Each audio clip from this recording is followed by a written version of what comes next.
receive a message from Pope Leo. If you'd bear with me, I'd like to share that with you. It comes directly from Cardinal Pietro Parolin, who's the Secretary of State, and it reads like this. His Holiness Pope Leo XIV was profoundly saddened to learn of the loss of life and injuries following the shooting that took place at Annunciation Church in Minneapolis. And he sends his heartfelt condolences and the assurance of spiritual closeness to all those affected by this terrible tragedy, especially the families now grieving the loss of a child, while commending the souls of the deceased children to the love of Almighty God. His Holiness prays for the wounded as well as the first responders, medical personnel, and clergy who are caring for them and their loved ones. At this extremely difficult time, the Holy Father imparts to the Annunciation Catholic school community, the Archdiocese of St. Paul, Minneapolis, and the people of the greater Twin Cities metropolitan area his apostolic blessing as a pledge of peace, fortitude, and consolation in the Lord Jesus. My brothers and sisters, that we know that the Holy Father Pope Leo did his hospital training right here in Minneapolis, so he knows our community, and he's been reminding anybody visiting from Minnesota that he spent some time here. We're very grateful for his blessing, and I, like those who have spoken before, ask that you would continue to look for those ways of supporting those who have been impacted today, not only with your prayers, but also with your action. Thank you. And Chief, I now turn this back to you for your blessings.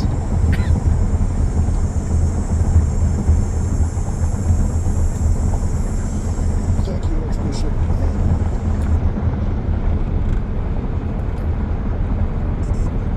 Additionally, we will let you know when we can provide some updated information.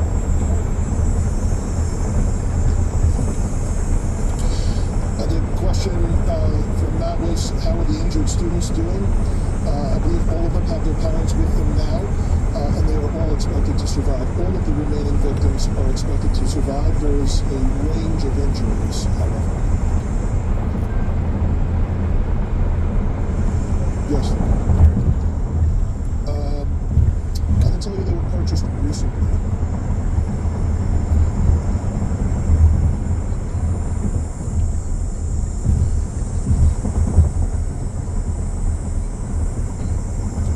So the question was on a possible motive and a relationship to the church or to the school. I have no information to share on a motive other than saying again that there was some sort of manifesto that was timed to come out on YouTube. It's been taken down, and our investigators are going through that to try and develop a motive from that. Additionally, there are these 3 search warrants happening in residential locations, and we may very well, find more information or writings that could give some sense to that, but we don't have that now.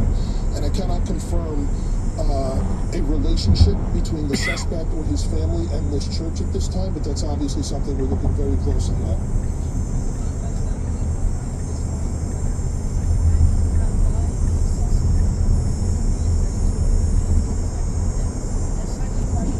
What was by the suspect? So the question is about the manifesto. We do believe it was by the suspect, yes.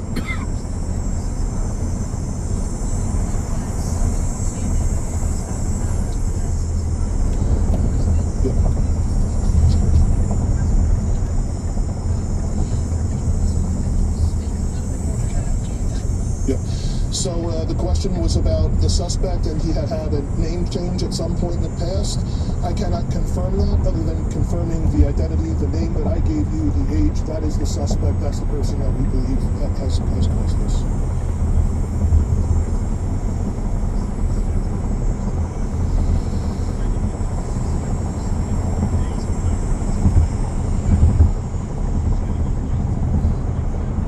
So the question was, we mentioned that the YouTube videos were scheduled to be posted. Is there anything else in social media that may shed some light into this? We do not have information on that at this time that I'm able to share. However, our investigators and our law enforcement partners are definitely looking at that.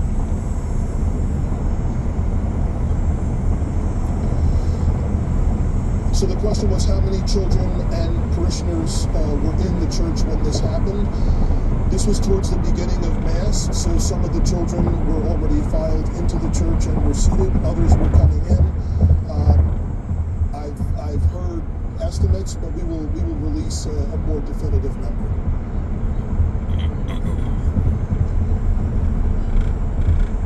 Yep.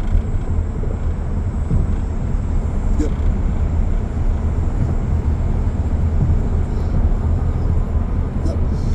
So Sue's question was resources for Minneapolis police due to the other challenges we've had the last 24 hours.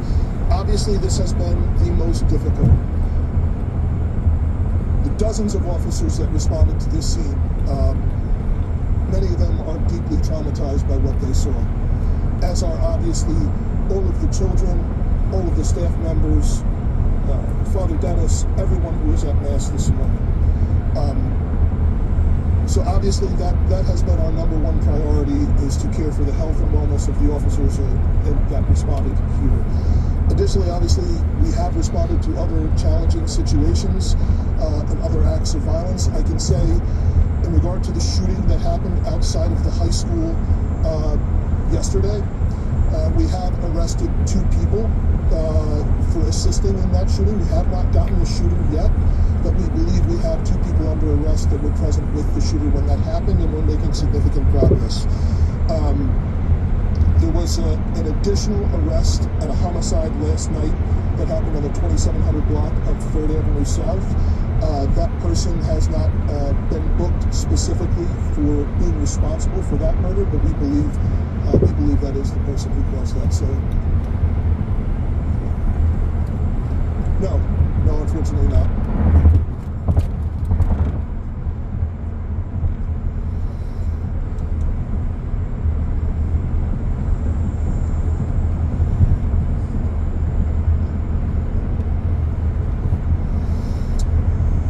So the question was, where do we start to make sure this doesn't happen again? I don't have an answer for that at this time.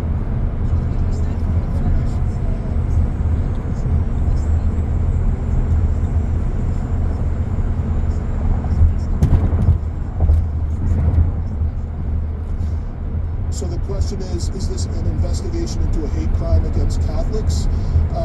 We don't have a motive at this time. Obviously, we're open to any possibilities at all, but we don't have a motive or anything to suggest that.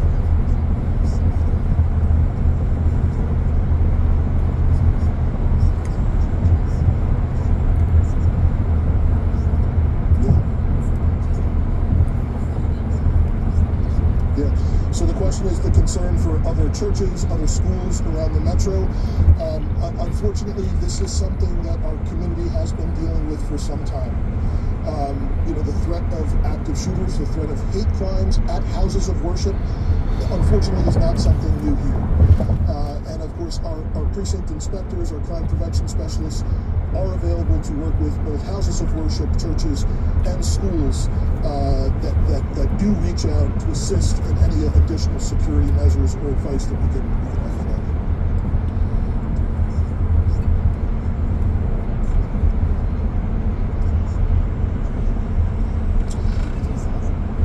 In the Twin Cities,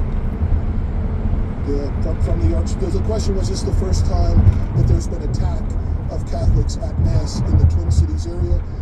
The Archbishop is unaware of any other attack.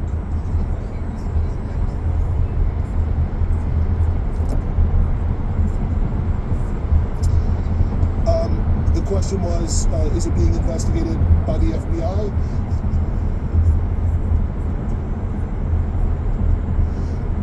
Well, the FBI is here with us and has been a part of this entire investigation, as well as the ATF, other law enforcement. It's being led right now by the Minneapolis Police Department, and we are looking at, obviously, any possibilities from wherever the evidence will lead us from what we recover. Absolutely.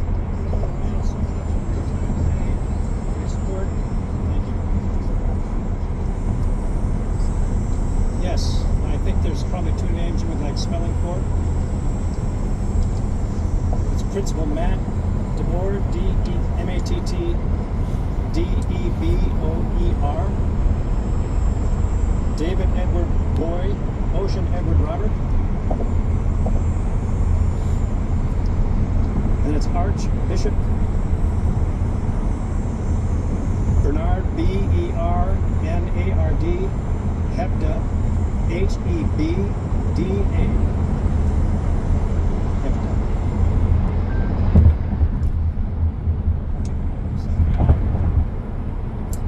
Hi there, everyone. Sad day. You've been listening to officials in Minnesota provide an update on a devastating and tragic shooting in Minneapolis earlier today. Tragically, 2 children, ages 8 and 10, are dead. At least 17 more people have been injured. We learned just now, though, quote, they are all expected to survive. It happened after a gunman armed with a rifle, a shotgun, and a pistol targeted a church that was holding a mass for the young students at the start of a brand new school year. The Minneapolis police chief saying just a couple minutes ago that among the injured, 14 of them are between the ages of 6 and 15. 3 of the injured are adults in their 80s who were attending mass. All of the remaining victims are expected to survive, as we just said. According to police, at around 8:30 a.m. this morning, the gunman approached the church where he began shooting through windows on the side, hitting children and worshipers sitting in pews. Police say that they believe the shooter barricaded at least 2 doors in the church to make it difficult for anyone inside to escape. The shooter, who acted alone, died from a self-inflicted gunshot. Officials say he left a manifesto on YouTube.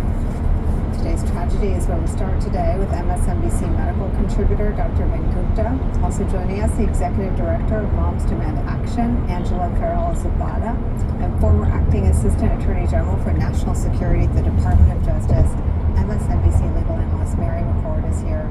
Mary, let me first ask you, with your law enforcement ears and hat on, what you heard from the police chief there about both the sort of disposition of an examination into motive, the safety, I think, which is on the minds of all parents of other kids in schools, especially Catholic schools or schools associated with faith institutions, and where the questions remain. Yeah, unfortunately, because they are reviewing the manifesto, but we're not providing any details of it, at least at this press conference, it's unclear what the motive was, and of course that's what the police chief himself said.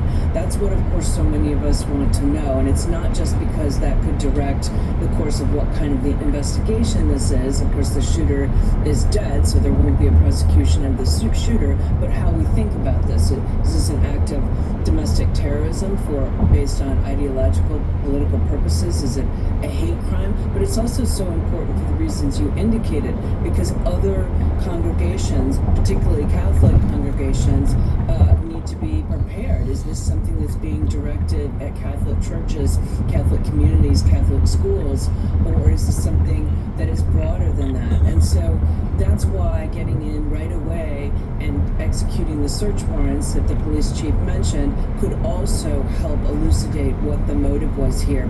And until we have a motive, it keeps people really on tenterhooks trying to figure out exactly what they need to be worried about. And again, I would also say this is not the time to jump to conclusions about the shooter, right? What his ideological views might have been, what his own personal situation was. And this is the time where, unfortunately, Americans have a habit on social media of speculating about things and sometimes vilifying communities and making assumptions about communities who might be responsible before we have any information that would indicate who is responsible or whether they're part of any particular ideological or other community. So I think right now it's unsatisfying, but we need to just wait, not jump to conclusions, and see what is revealed through these search warrants once they're executed and through a further examination of the manifesto. One thing we do have, and tragically this has become a tradition of covering these tragedies, and that is eyewitness testimony. This is a 10-year-old in his own words about what happened today. it was like shots fired, and then we kind of like got under the pews. It kind of they shot through the stained glass windows, I think, and it was really scary. What did you do after that? Well, we waited like 10 to 5 minutes. I don't really know, and then we went to the gym, and then the doors locked just to make sure he didn't come, and then we waited in the gym for more news, and everyone was okay, or most people Who were were okay. your friend?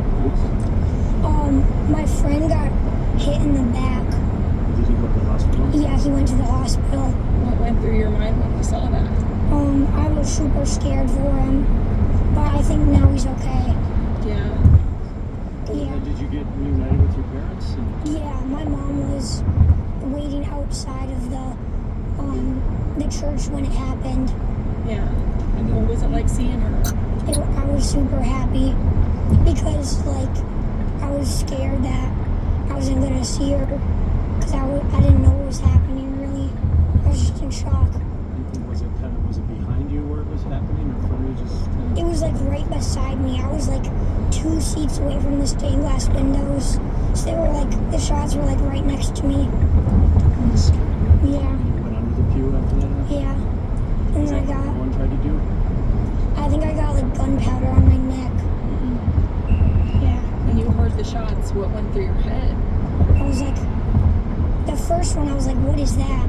I thought it was just something, and then when I heard it again, I just ran under the pew. And then I covered my head. My friend Victor like saved me though, because he laid on top of me, but he got hit. Your friend laid on top of you? Yeah, and he got hit. Is this something that you've practiced before?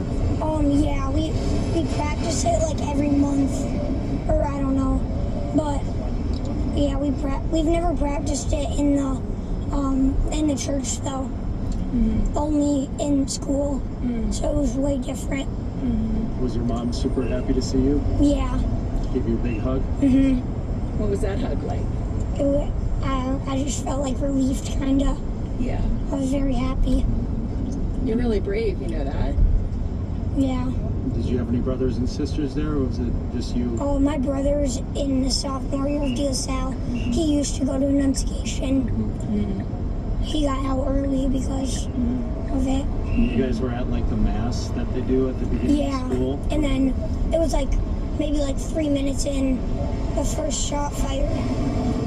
And then the police were really good because they showed up really quick. Yeah. And then did everybody try to make you feel safe? Yeah. But it has to be probably the scariest thing of your life. Yeah, it was super scary. What do you want to say to your friend who helped protect you? He's really brave, and I hope he's good in the hospital. And what do you want to say to everyone that had to go to the hospital?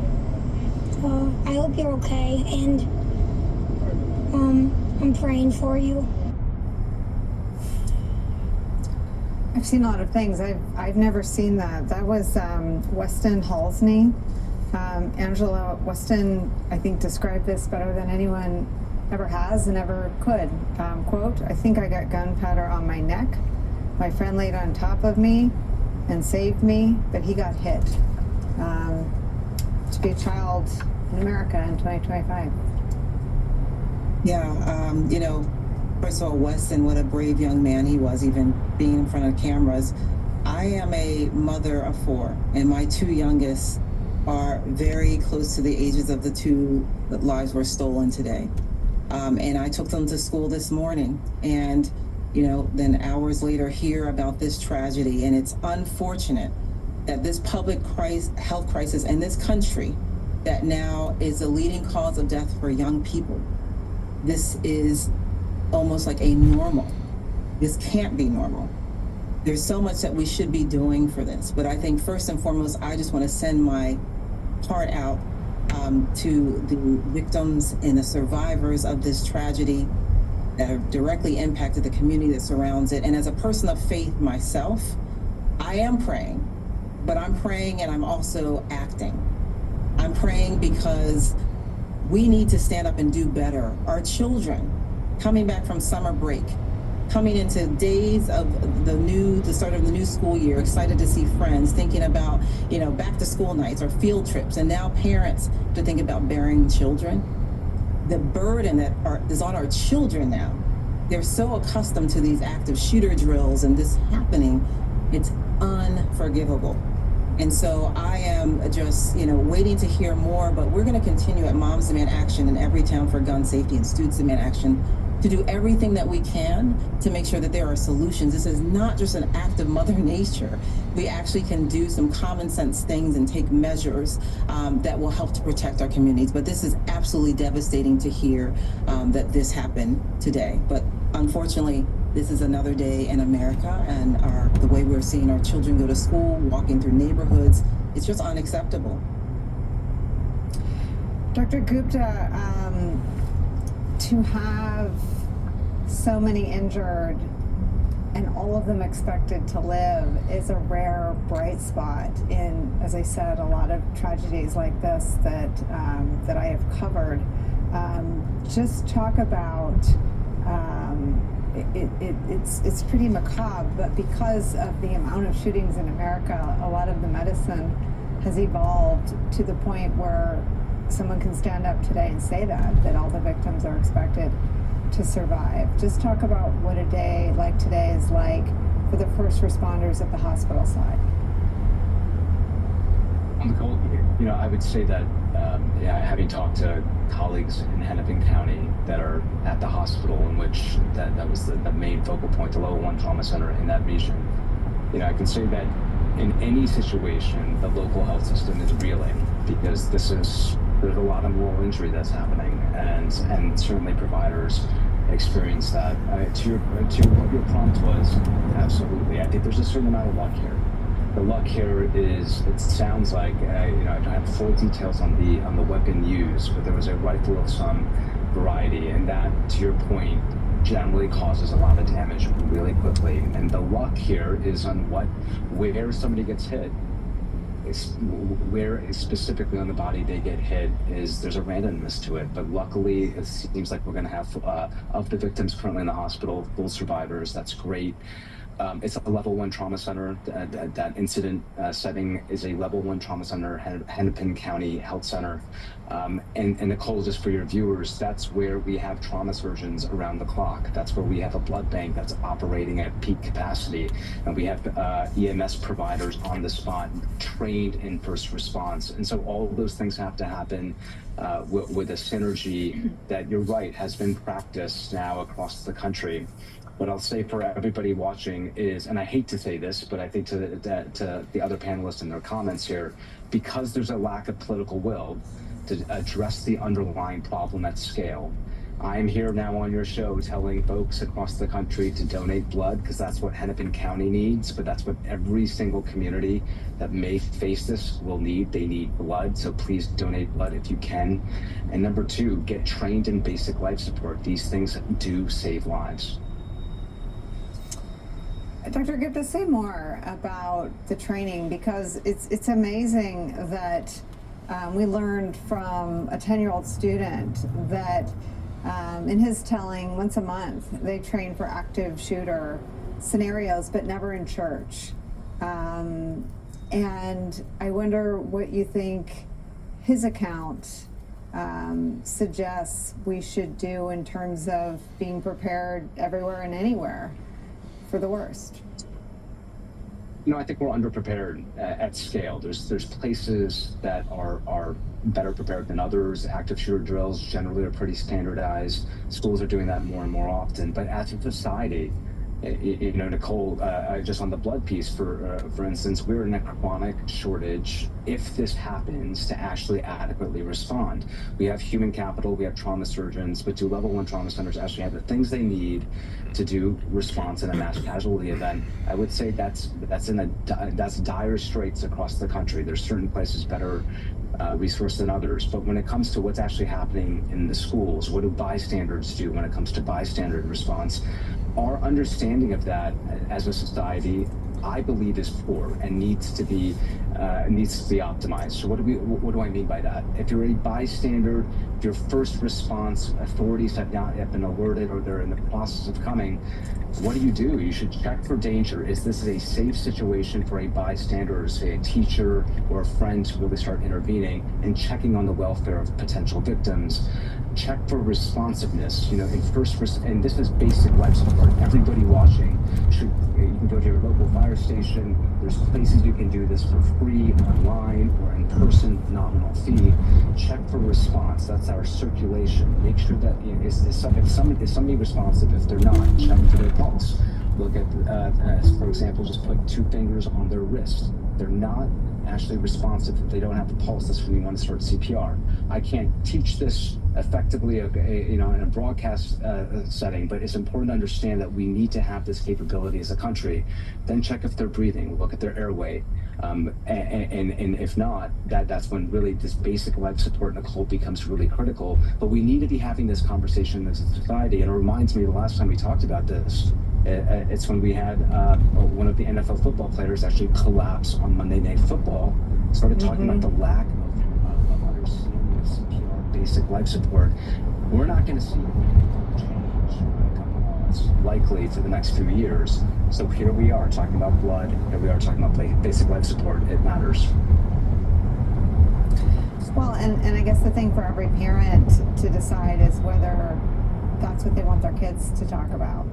I mean, this is a full generation, probably in high school now, or in college now, that has grown up with active shooter drills. And as you're saying, at some point they should probably all learn a lot of what you're talking about as well. I want to play an interview with Senator Klobuchar. She was at this press conference that we just listened to, but here's her description of the scene on our air earlier today. These kids are doing the all-school mass and had to watch several of our friends get shot, one in the back, one in the neck, and they all got down under the pews, and her daughter, of course, was not shot, but her daughter ended up being the one telling one of the dads of one of the other kids that his daughter had been shot. So, Mary, we heard the chief of police from Minneapolis describe his own officers as, quote, traumatized. And then, obviously, what the senator's talking about there is an entire student body that's traumatized, an entire faith community that's traumatized, and parents all over sending their babies back to school traumatized. In Senator Klobuchar's telling, it sounds like some of them felt like the pews might have been protective, but I wonder your thoughts on this moment where back to school is going to loom even heavier and more anxiety for parents everywhere.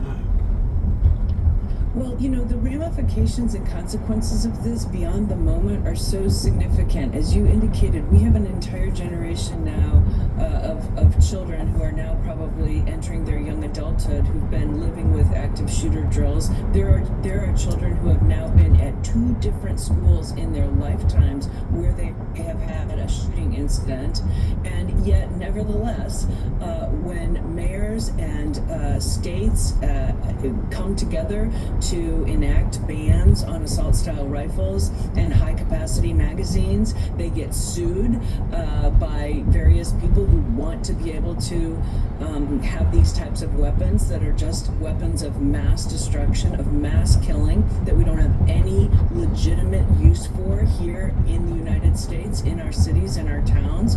And I would just question, what is this administration doing right now other than saying our prayers are with you? We have a president right now who's talking about sending the National Guard into cities across the country that supposedly have a crime problem. Can we talk about the proliferation of firearms in this country? If it weren't for the easy, ready access to the types of weapons that can do this much damage in such a short amount of time, and Dr. Gupta is right, this is pretty amazing actually that we have this many survivors, because oftentimes think about the school shootings we've seen in the past where there's almost nothing left of these children because of the high capacity weapons that are being used. And this conversation needs to come back to this, and we need to be pressing this administration to support these types of bans. I want to bring into our coverage my colleague, NBC News senior national political reporter Natasha Korecki out of Minneapolis. She joins us by phone. Natasha's been reporting from the scene for the last several hours. She's been speaking with eyewitnesses. Natasha, what can you add to our understanding of the tragedy this morning? Well, thanks, Nicole. Yeah, all day I've been talking to parents, different staff members. I talked to a priest who left and was witnessing as the parents came in, and he described them wailing as they were looking for the children, couldn't find them, and just that unknown, those moments of not knowing. And, all day, just the look on these parents' faces is just, it's something that you mentioned earlier in the program of, this is 2025. I mean, even though we hear about it all the time, everyone keeps saying the same thing. You never think it's going to happen in your community. And here it is. All of this morning, and then into the afternoon, these were little kids. Some were even pre-K, but kindergarten through 8th grade, and they're walking out, and some of them are still wearing uniforms. Dads carrying their daughters on their shoulders. Moms just clinging to their kids, walking out, but stopping to hug them again and crying. It was just very intense and very emotional. It's just the impact here. It can't be overstated. It's not just. Then you go to the neighbors. It's not just the family members. You talk to the neighbors in the neighborhood. There's somebody going for a walk, and she hears the gunshots fly in the neighborhood. She starts running. She said it was extremely scary. Another mother across the street with her daughter, young daughter, not school-aged yet, said she started hearing it was so loud. She got her daughter into the basement. She ran into the basement, and she was too scared to even look out the window because she said the gunfire sounded so close, and she was afraid something would ricochet and hit her. So these are just like little snippets of what we're hearing and the impact of one person's action. Natasha, thank you for your extraordinary reporting. You take care. I think the blast radius of trauma is vast. Angela, let me come to you. Surely, what she just described is universal. There is no parent of any political persuasion that isn't brought to their knees, literally and figuratively, by terror when a shooter is near or at their child's school. Why are there so many barriers to protecting our kids at school when it comes to guns? I'd say absolutely, you're so correct that regardless of your political affiliation, absolutely no one is okay with this status quo of our children being massacred, whether it's in playgrounds, in schools, in houses of worship. This is absolutely unacceptable. The good news, if I can give any kind of silver lining here, is that as I get to travel across the country and talk to people of all political persuasion, so we're talking the reddest of red, bluest of blues, and purple states, and folks are fed up, and they could be gun owners, not gun owners, people of faith, not. And the bottom line is that we must do something different. We cannot continue to allow this to be the thing that we're doing, that we're having a conversation at the end of the day when there are parents that have to bury their children now, and we're talking about what side are you on. This is not about sides. These are saving our children's lives, saving our future. It's absolutely unacceptable to hear anyone say or do anything other than step up and do the right thing and have the courage to do the right thing. I think what we're looking at really is us kind of pushing against a gun industry that is set on, selling fear in our community, that is set on profiting off of our losses, because the majority of folks polled over and over again will show that the majority of folks across this country will agree on common sense measures that will and can prevent tragedies like this from happening. One thing in particular, and I heard the panelists earlier mention assault weapons. These are weapons of war that are created to kill as many people as fast as possible, and they're on our streets. So there's ways that we should be considering and thinking about passing common sense legislation that that are going to potentially keep our children safe and prevent tragedies like this one? I believe this is the first school shooting in America that has been something that the Pope has responded to. Pope Leo, through a spokesperson, was said to be obviously profoundly sad, sending his heartfelt condolences to these very, very young victims at a Catholic school in Minneapolis today. Our thanks to Natasha, our thanks to Angela, to Dr. Gupta. Mary sticks around a little bit longer. We'll bring you any updates to the investigation as we learn them over the course of the next hour and a half. Thank you, all of you, for starting us off today. We will be right back. Children are dead. There are families that have a deceased child. You cannot put into words the gravity, the tragedy, or the absolute pain of this situation. Do not think of these as just somebody else's kids. Those families are suffering immense pain right now. Think of this as if it were your own. These were Minneapolis families. These were American families. The amount of pain that they are suffering right now is extraordinary.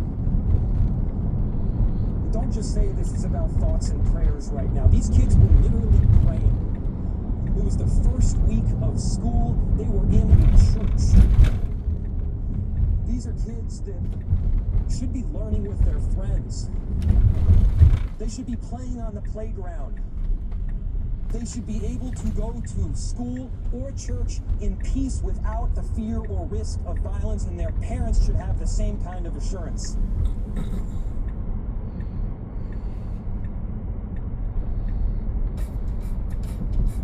Real strength isn't pushing through pain. It's... I'd say that we're here to support you. However, they may not be ready to hear that. Every parent suffers the unimaginable tragedy of having a child killed at school. We're not always ready to hear what people have to say right away. So I would say breathe, take your time, and accept the help from your family and friends when you can, because you definitely need it. Sadly, my family knows all too well the pain that they're feeling now, and the pain that's going to continue in their lives. We know that their days upcoming are filled with unbelievable events for normal people, such as picking out a casket for your child, finding some place to bury your child. These are terrible things that no family should have to deal with. And I'll just remind everyone that the Parkland shooting was in 2018 on Valentine's Day. Tony, can you talk a little bit about what the grief journey is like for these families? And I know you, of course, have channeled some of this into activism. What has that felt like for you, and what might, when these families have a little bit of distance, what might that look like for them? The first step they have to do is take care of themselves, any remaining children that they have. Should they choose the path of some kind of activism or joining a group for some kind of change, it has been helpful to me and some of the other families of Stand With Parkland as we've turned our unfathomable grief into purpose, and we've been able to work with people on both sides of the aisle to see real change. We worked with both the first Trump administration and with the Biden administration, and we're hopeful to continue.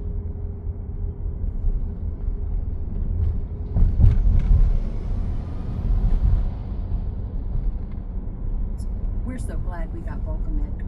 What was number today?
I see the numbers, I think, yeah, I can. But first, how did you infiltrate the Oath Keepers? Did you tell them that you were a reporter, or did you pretend you were one of them? What did you do? So, just to be clear, I have talked to a number of Oath Keepers. The militia that I was out with in training, they have a lot of the same beliefs, but they actually are more of an independent militia. They're the Pennsylvania volunteer militia. And no, I always say exactly who I am. I said I was a reporter, and it took some convincing. I interviewed their leader and actually their number two in command before actually getting the green light to come to their training. So it did take a lot of convincing, but eventually they said, you know what, we do these monthly trainings, and yeah, you can come and basically camp out in the woods with us for our, they call it an FTX, their field training exercise. And so it was just a matter of building trust, really, I guess. And trust is just that I was like, you know what, I'm not promising good coverage. I'm not promising bad coverage. I'm going to come out there and I'm going to say what I see, and I'm going to, give you guys a chance to explain yourselves. Okay, a bit of a shame, because I was hoping that you had, footage of you pretending to be extremely American, okay, and had, the camo, face paint, the whole thing. But anyways, no, in all seriousness, so what did they do? Well, there were a few things. The main feature was weapons training. In this case, it certainly might be what your viewers are thinking. We were deep in the woods in the Allegheny Plateau in western Pennsylvania. You had to drive a ways down a dirt road to get there. You couldn't see another building in sight. I mean, kind of exactly where you'd think a militia training would be. This is where we were. And we were in a clearing in the woods, and they set up some targets, and just about everybody had an AR-15, so military-style semi-automatic rifle. One of them had an AK-47, and they all had handguns as well. And basically, they did handgun training, and they were training to basically respond to somebody coming at them in a way that they thought would require deadly force. So they were shooting at targets, pretending they were humans. And then they did the same thing with their one with semi-automatic rifles, one with handguns. And the whole idea was these guys like to go to protests and act as sort of self-appointed security.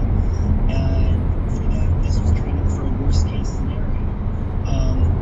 I asked them the question, well, I mean, if people don't want you there, and usually I go uninvited, should you be there ready to use deadly force? And in their minds, they were upholding the Constitution by being there. Obviously, a reading of the Constitution a lot of people would disagree with, but in their minds, that justified their actions. Okay, 1,000 questions first from that. So I don't know when you went, but if it was post-Rittenhouse, is Rittenhouse their patron saint or their hero? So it was post-Rittenhouse as far as the Rittenhouse trial was about to happen, but the shootings had happened. Yes, just about everybody I've spoken to in the militia movement has been very supportive of Kyle Rittenhouse, and we had a whole episode of Kyle Rittenhouse that will come out later. And what is very interesting to me about the Kyle Rittenhouse case is that he's really become the symbol for them. It's almost like Kyle Rittenhouse, the person, is beside the point. It's Kyle Rittenhouse, the symbol of self-defense. They see his actions as justifying what they do, because they see themselves as protectors who go out there and are there to protect communities and businesses. And Kyle Rittenhouse being found not guilty to them is like a legal standard. The whole reason for being.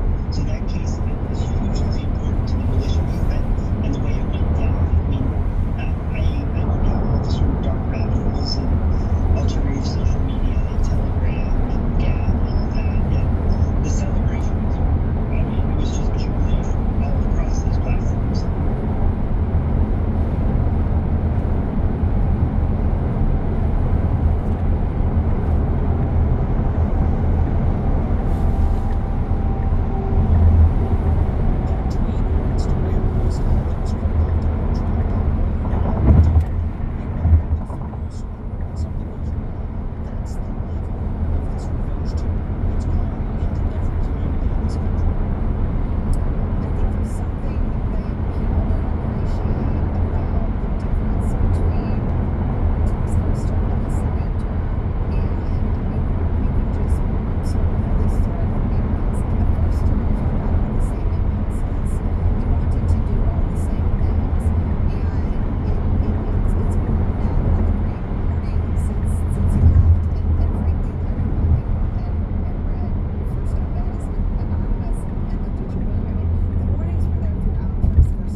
in there that had served Democratic and Republican presidents and simply upheld the rule of law. There were friction points at DHS, and again, not enough for a lot of people who oppose the policies, but there are no friction points. And I wonder if you can just explain what that means for the country and these institutions, Miles.